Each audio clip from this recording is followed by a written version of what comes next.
back on to layer 2. Now we're going to do the color of the wings, a second layer. So now I'm going to use my round brush because I want to be a little bit more careful, and I also want to get some blue, and some white. Make it kind of light. Mix it up beforehand so I can have a good amount of it to go through. There we go. And I think I want it lighter.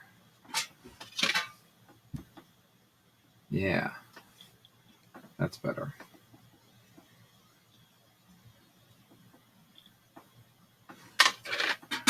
As you can see, white is going to be the most paint that you use and the first one that you run out of.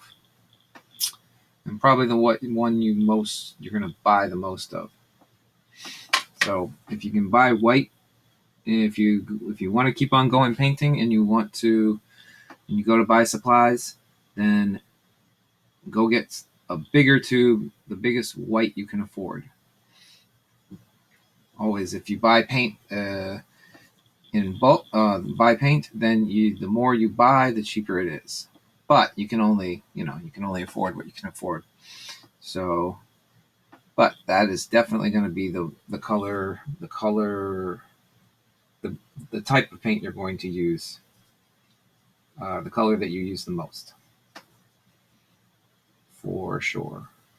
All right, so then there we go, and I filled in that. And I do want to. You don't have to do this blending. I'm just doing it because I want to. And I think I like it dark. I think I like it as a good dark purple. So I'm going to put it down right here. Put the purple down. And then I'm going to get rid of that blue off my brush. And then, that's too much water. I'm going to use my bigger brush without any real water, just kind of dry, and blend them together. And then if I get any paint on my brush, I wipe it off. So that's a little quick blending lesson.